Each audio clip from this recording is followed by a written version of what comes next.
Xin chào các bạn đã quay trở lại với kênh YouTube Ông Kính Đọc Truyện TV. Sau đây tôi xin đọc tiếp truyện Kiếm Đạo Độc Tôn tập 30 với tựa đề Oan gia ngõ hẹp. Xin mời các bạn chú ý lắng nghe. Đến lúc về rồi, con xích huyết tà thú kia có lẽ đã đến nơi khác săn mồi. Diệp Trần còn có chút lo lắng, linh thú cấp 4 cường đại thế nào căn bản không thể tưởng tượng. Cho dù hắn có vạn cân linh khí cũng không dám đối kháng, trừ phi tu vi tấn cấp ngưng chân cảnh. Men theo đường đến, Diệp Trần cẩn thận trở về.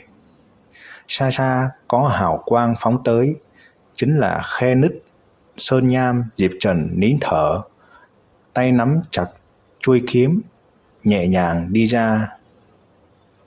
Lối ra ngổn ngang bừa bãi, vụn đá rải khắp nơi, nhìn vách đá bên trên đầy những vết móng cào, sâu mấy thước giống như một miếng đậu phụ. Diệp Trần thầm cảm thấy may mắn, không dám tiếp tục dừng lại, đi theo lộ tuyến cũ. Bài học lần trước đã được Diệp Trần khắc cốt ghi tâm, cho nên ở khu vực nguy hiểm như thế này, Diệp Trần không đi trên mặt đất mà từ cành cây này nhảy sang cành cây khác. Trên đường, linh hồn lực phóng thích đến cực hạn. Có một chút động tĩnh là lập tức thu hồi khí tức, co đầu rụt cổ bất động. Đến trưa, Diệp Trần cuối cùng đã đến được chỗ đặt túi da. Có người. Nép mình sau một thân cây lớn, nhãn thần Diệp Trần sắc bén. Trên ngọn cây đại thụ có 3 thiếu niên đang đứng, một người trong đó tay cầm một chiếc túi da lớn, chính là thu hoạch mấy ngày trước của Diệp Trần. Ha, vận khí của chúng ta tốt quá, đi đường mà cũng nhặt được nguyên liệu yêu thú. Bên trong có một miếng nội đan, cộng vào ít nhất cũng bán được 2-3 vạn lạng bạc. Thiếu niên tuổi lớn hơn một chút trào phóng nói, cũng không biết là tên ngốc nào giấu nguyên liệu mà thú lên cây, tưởng không ai phát hiện, đúng là cười chết mất. Tên còn lại nịnh nọt nói, vẫn là trưởng côn, ngươi lợi hại, mới nhìn đã biết trên cây có cái gì, bọn ta chẳng biết gì cả. Trương Côn ngạo nghễ nói, cho nên nói đi theo ta là phúc khí của các ngươi. Sau này đợi đường đệ Trương Hạo Nhiên tấn thăng thành đệ tử nội môn, chúng ta có thể đi ngang ngoài ngoại môn rồi. Đúng vậy. Hai người gật đầu lấy lòng. Diệp Trần không thể xem thêm được nữa, trực tiếp đi ra. Bỏ nguyên liệu yêu thú xuống. Trương Côn quay đầu nhìn, là ngươi. Ngày thí luyện mộc nhân cảnh, Trương Côn có Trương Hạo Nhiên giúp đỡ, tưởng sẽ giành được vị trí thứ 3, ai ngờ kế hoạch không theo kịp biến hóa.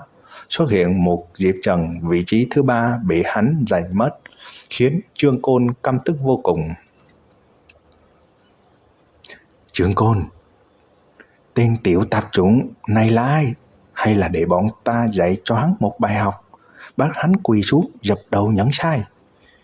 Thiếu niên mặt chữ quốc bên cạnh nhìn mặt nói chuyện, biết Diệp Trần đã đắc tội Trương Côn. Không sai, đối phó với loại đệ tử ngoại môn tu vi thấp này, ta có kinh nghiệm nhất, có thể khiến chúng phải khóc xin tha thứ.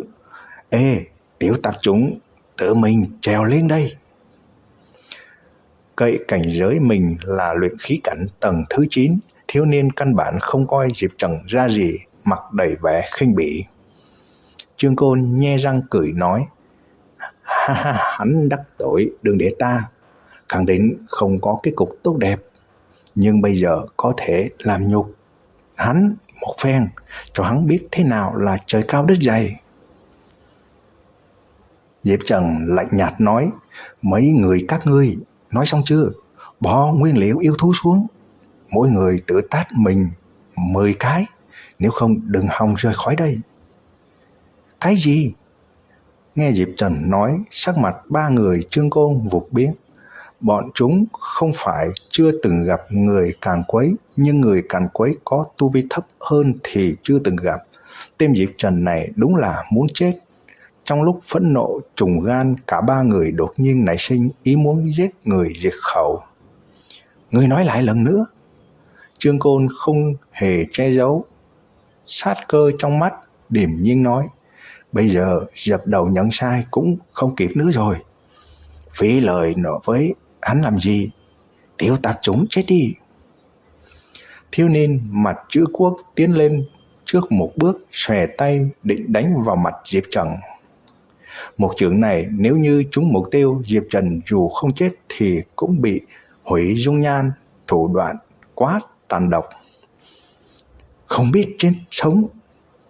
Tu vi đối phương mặc dù cao hơn hắn 2 tầng, nhưng Diệp Trần hoàn toàn không để tâm, tùy ý tiến một bước, thân thể ngay lập tức xuất hiện trước mắt hắn, tay phải giơ ra, trực tiếp kẹp cổ đối phương, dùng lực ấn xuống.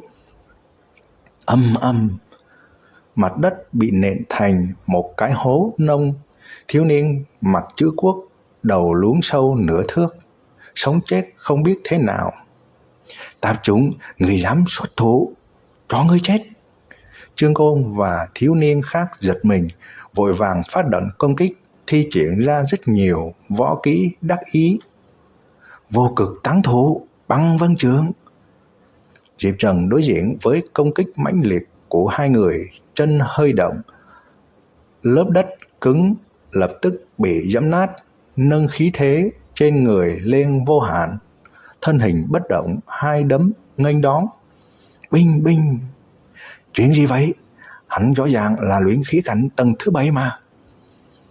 Hai người Trương Côn như bị sét đánh, một ngụm máu tươi phun ra, hai chân rời đất bay lên, tựa như cưỡi mây vượt gió.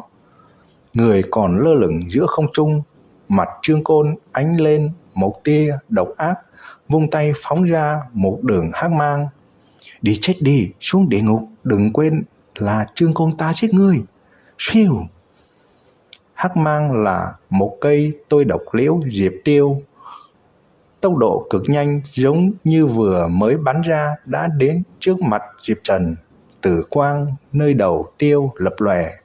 Trong lúc Trương Côn còn đang cười đắc ý, sắc mặt đột nhiên đông cứng. Diệp Trần chỉ dùng đúng 2 ngón tay kẹp mạnh, liễu diệp tiêu không thể nhúc nhích dù chỉ một tấc.